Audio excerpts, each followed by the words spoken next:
Greetings, Manavananian Sivra Supermanium. Station Master is West Green. Where is my West Green sign gone?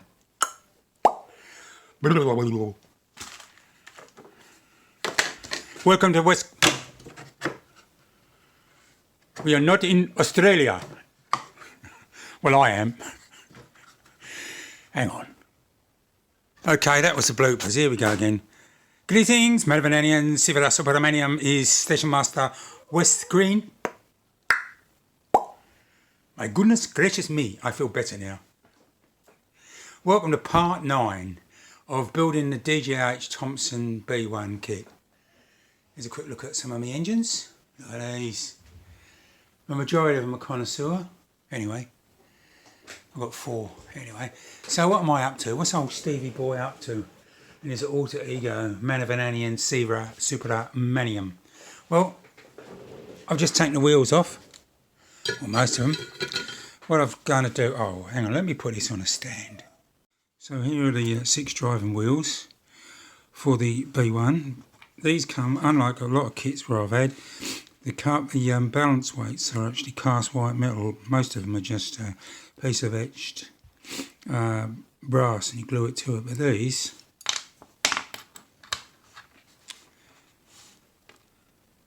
so I've just cleaned them all up with a file. I had to get in there to make sure there was no sort of white metal, so that they sit flat, like so, which they do. That's pretty good. So there's actually, I've just looked at the picture photos of them. There's obviously 6. Well, there's 6 wheels, but there's 2 sets of different types of balance weight. There's small ones which go on the leading and rear axle, and bigger ones which go on the driven axle where the connecting rod and the return crank is. Obviously they're bigger because there's more weight on it. So what I'm going to do is I'm going to glue those in place now. Yeah, I'm going to glue them in using araldite. And I've worked out they're all opposite. I've just had a look at drawings from what I can. Well, unlike these, you can't adjust them much because they go in the spokes. But they go opposite the crank. So that's where they're going to go. So I'm using 5-minute araldite. Just take the top off. I'm going to use the cocktail stick to put them on. That's my normal method. So let's squeeze some out.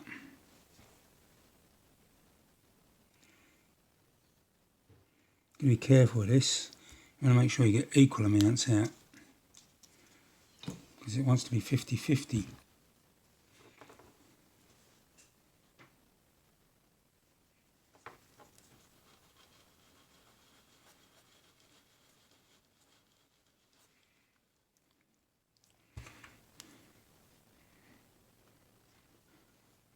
So what I'll do is I'll put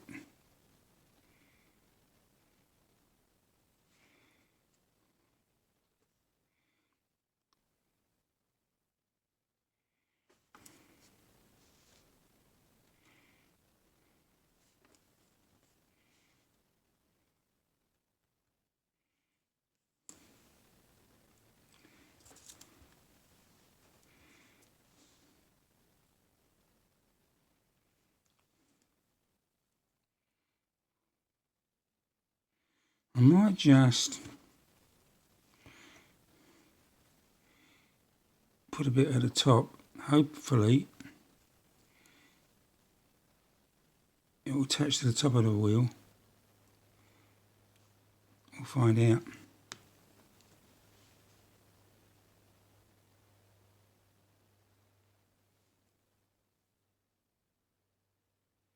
Now, let's get this on.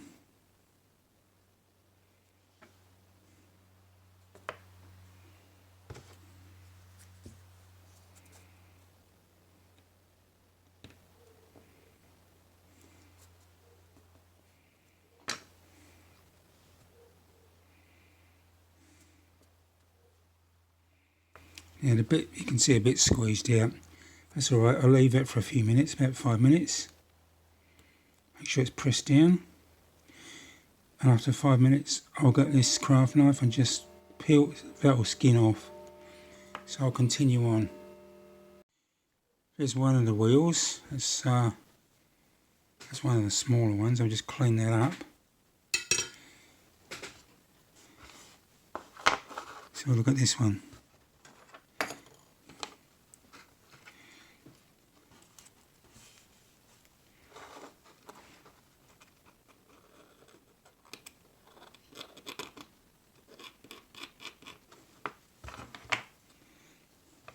This is where these old sharpened chisels, not chisels, what do they call them? Old needle files.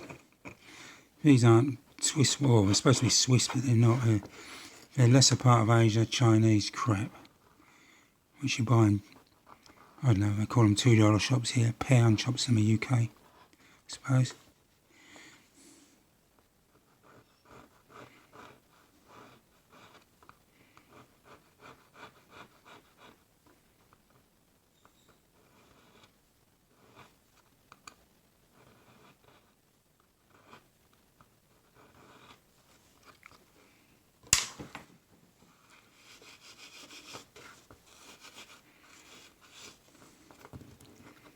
That's pretty good.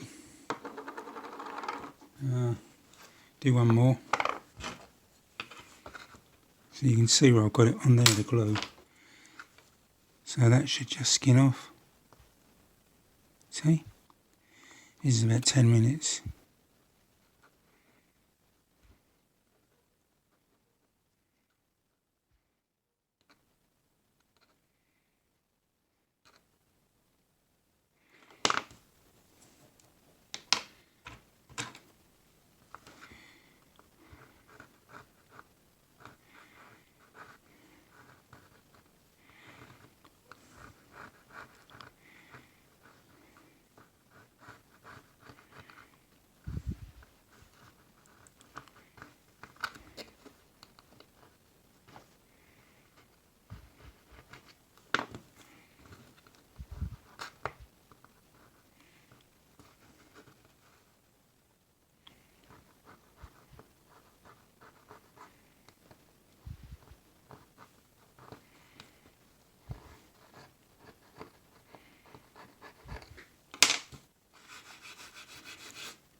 There you go. So there you go. All 6 wheels, the wheel balance weights are on. So I'll let those dry, for harden I should say. Yeah, it's 5-minute aerolite, but probably 24 hours is a good time. And then I can clean them up and get these painted. Because what I will do is I'll get all the chassis painted, so I don't have to pull it apart. Anyway, we'll continue. This is a DJH drawing. I'm not really impressed with DJH instructions. There's too much information on one drawing, and when you're trying to look for a part, like, I don't know, like, where is it, spring, oh, these dampers. Well, what exactly do they look like? Then I've got to go and find them in the bag. Where exactly do they fit? I know what these are, and I've seen those, but some parts are hard to identify. So what I'm going to, well, these parts here, exactly where they fit. Here's one of them. This is a firebox grate. How exactly they go, I don't know, but I'm going to start filling out all the detail. Oh, sorry about this. Come on. That's better. Sometimes these things sort of autofocus. So anyway, I'm just going to start filling out details now. Process of elimination, I think. Because DJH like reams and reams of written text. I don't. I'd rather work off diagrams. So next bit of fun and games with me DJH B1 kit. According to the instructions, I'll put this on.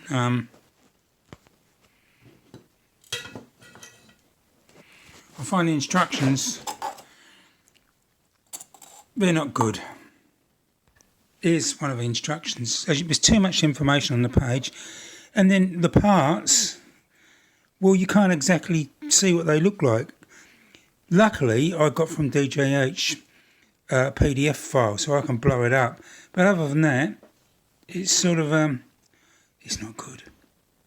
So anyway, to be honest, sometimes it's about as clear as Southend-on-Sea with the tide out. It's clear as mud. Anyway, so I've put on this, and don't get me wrong, the parts are nice. Some of them I think could be made out of the wrong materials, which I'll go into in a second. I've just put this, oh dear, let's put it over there with the light. So I've just put this on. This is the brake cylinder, and so that goes on with I've araldite that on and that. It didn't say to do this, but I put a piece of wire through there, and I've just super glued the end. It did say to put a bolt through and to file the head flat, so I've done that, and that's quite nice. Then you have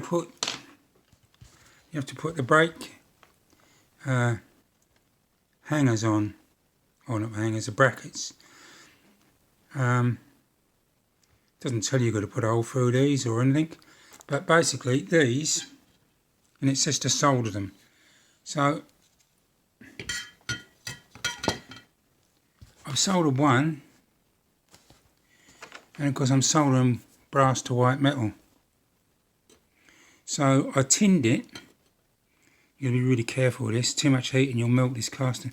So I tinned it, and then I put some white metal solder on, and then fluxed it all up, put this on top, held it to the side, and anyway, it's taken to it. The only problem I've got with white metal solder, if that's what you want to call it, is it wouldn't be too hard to just snap that off. It's very, very brittle stuff. The brake hangers, or the brake shoes, the hangers, they fit in there. So it doesn't tell you how to fit them.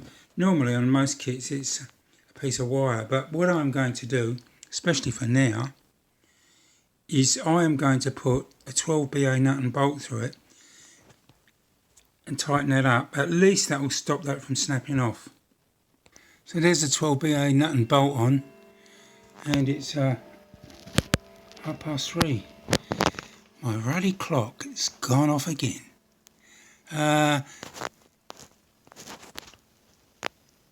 You may wonder why I stopped videoing. I have one of them sinking feelings. Oh crap, a part's come off. There's a, but it hasn't come off. There's a part on the other side of this. I'll show you. There, and that's white metal soldered on. And I thought, oh Jesus, it's just come off. But no, it hasn't. So that's good. So I put a 12BA nut and bolt through. The brake hanger will go in there. I think normally what you do is, I think DJH, you put a piece of wire through. But I think what I'm going to do, when I put the brakes on, I'm going to turn this around and screw this in from this side, put the hanger on. I'm going to put a nut on it, and then I'm going to use my Dremel with a slitting disc and cut it off. So all I'll see is the nut. I think that will look pretty neat. Anyway, only 5 more of these sodding things to go. I thought I'd show you how I solder on these brake hangers. So this is brass, and I'm going to use low melt. So a bit of phosphoric acid flux. This is actually, I think it's 145 solder. Let's turn the temperature up on I'm using my temperature control. That's it. I set that to maximum temperature. Here we go.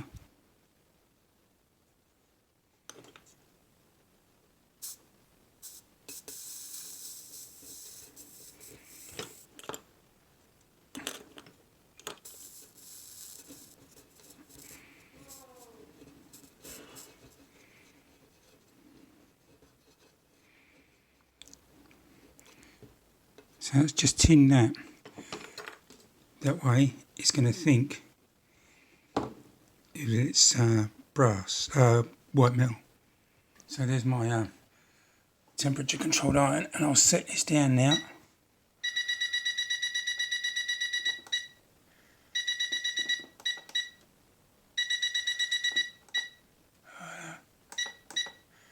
That'll do. I don't know why it's shuddering like that. Anyway, put a bit more flux on.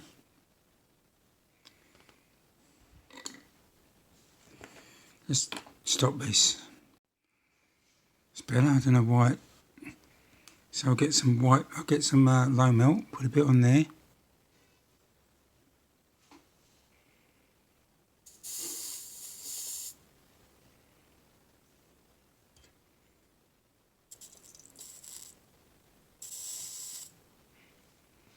That's good.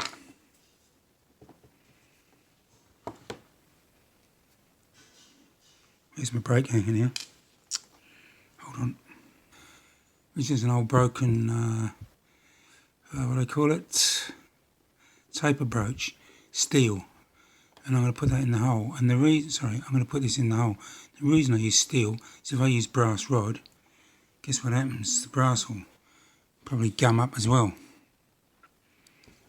So, plenty of flux. I'll make sure I'm not looking at the camera. So,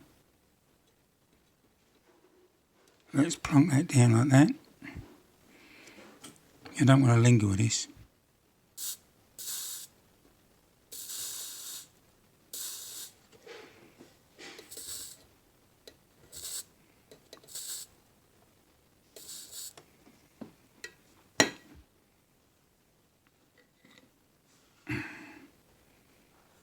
A bit more flux.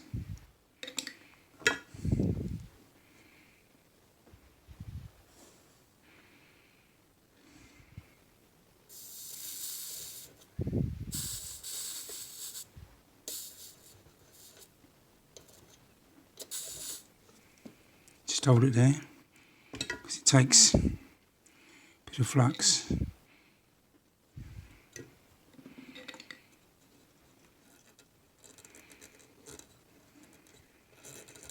There you go. Now, what I'm going to do, these are easy to break off because it's low melt and they're brittle. So what I'll do is I'm going to pop in an I'll pop in an 8BA. Where is it? Where's the next one? See, I'll put a 12BA screw. I'm actually going to use those to hold the brake hangers. But if I put them in now, it will stop them from being broken off. That's the plan. But, of course, the good thing is, what I've got to do, this is only soft. So, this is a El Cheapo, lesser part of Asia, supposedly Swiss needle file, made in China. A sort you buy from $2 shops or pound shops or junk shops. So I just sharpen them up. All sorts of stuff like this one. That one's, I just put it on a grinder. Where's my, so I've got a few of these. You just put them on the on a grinder. And I've got this one which is, hang on, you can see, so